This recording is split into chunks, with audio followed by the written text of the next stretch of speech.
Amazon वर्षावन एक विशाल, अनछुई और रहस्यमयी दुनिया, जहां प्राचीन रहस्य दबे हुए थे, जो केवल उन साहसी लोगों के लिए थे जो उन्हें उजागर करने की हिम्मत रखते थे। यह ऐसी जगह थी जहां सबसे मजबूत दिल भी डर सकते थे। उसकी चुप्पी इतनी गहरी थी कि मानो वह हर चीज को गुप्त रखे हुए था, और इतिहास पर जैसे एक अडिग ताकत का दबाव था। जंगल की हर एक सांस में एक राज छुपा था, जिसे कोई भी इंसान जानने की हिम्मत नहीं कर सकता था। और फिर था पर्सी हैरिसन फॉसेट, एक ऐसा आदमी जिसकी एक विशेष किंवदंती ने उसे अपनी दुनिया से कहीं दूर इस रहस्यमयी भूमि की ओर खींच लिया था। वह अन्य अन्वेषकों से अलग था। जहां बाकी लोग प्रसिद्धि, दौलत या आराम चाहते थे, पर्सी ने केवल एक चीज को चाहा, जेड शहर, एक ऐसा शहर जो समय के साथ खो चुका था और जिसकी खोज का सपना पर्सी ने अपनी पूरी जिंदगी का उद्देश्य बना लिया था। पर्सी ने कई सालों तक बोलिविया और ब्राजील की सीमाओं का नक्शा बनाया, लेकिन उनका असली उद्देश्य उस खोए हुए शहर को ढूंढना था। उनके लिए यह सिर्फ एक शहर नहीं था, बल्कि एक सपना था, एक जुनून था। 1925 में पर्सी, उनके बेटे जैक और उनके साथी रेले रिम्मेल ने अपनी अंतिम यात्रा शुरू की। उनका लक्ष्य था अमेज़न के दिल में उस स्थान तक पहुंचना जो पर्सी के नक्शों में अंकित था, जहां उन्हें विश्वास था कि जेड शहर दबा हुआ है। जंगल ने उनका स्वागत किया जैसे कोई पुराना, उदासीन दोस्त। हवा भारी थी, जमीन दलदली और फिसलन भरी थी। हर कदम के साथ यह एहसास हो रहा था कि इंसान प्रकृति के सामने कितना छोटा और नाजुक होता है। लेकिन पर्सी का संकल्प दृढ़ था, और उसका विश्वास था कि वह सही रास्ते पर हैं। जैक और रेले थके हुए थे, लेकिन पर्सी के अडिग विश्वास ने उन्हें प्रेरित किया। हफ्ते महीनों में बदल गए और जंगल की मुश्किलें बढ़ती गईं।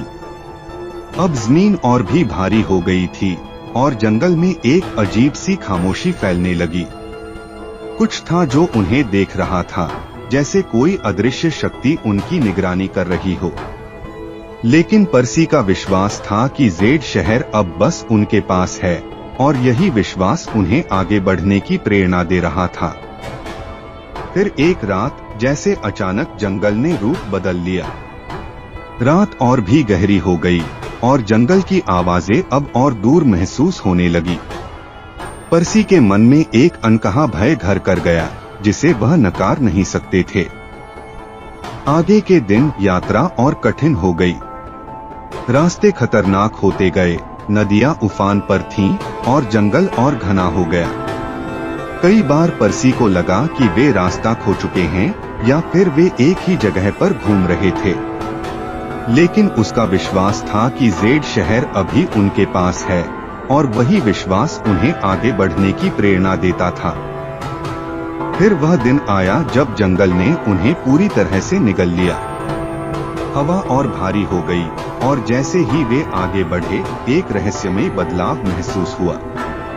जो जगह पहले जानी पहचानी लगती थी, अब पूरी तरह से अजनबी हो गई। पर्सी को कोई समझ नहीं आ रहा था कि यह क्या हो रहा था, और फिर अचानक वे गायब हो गए।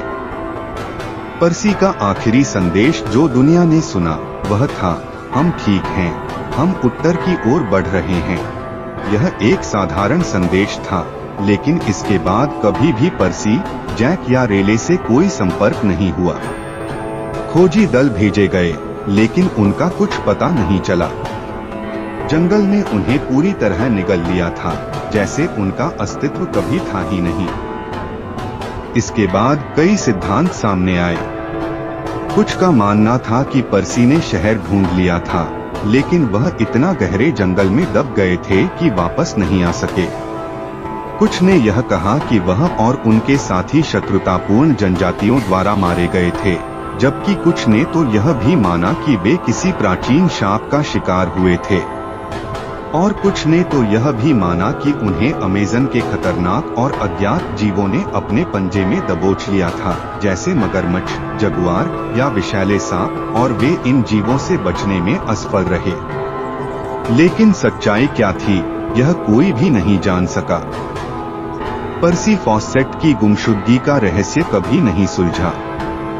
जंगल हमेशा की तरह अपने रहस्यों को छुपाए रहा और जेड शहर की किंवदंती और भी गहरी हो गई। क्या वह शहर असल में था कहीं गहरे अमेज़न के जंगल में दबा हुआ, या यह सिर्फ एक मिथक था, एक कहानी जो एक आदमी ने अपनी जिंदगी का उद्देश्य बना लिया था? अंत में जंगल हमेशा की तरह अपने रहस्यों को सहेजे रखेगा। अगर आपको ये कहानी पसंद आई हो तो लाइक जरूर करें और ऐसी ही रहस्यमयी कहानियों के लिए चैनल को सब्सक्राइब करना ना भूलें।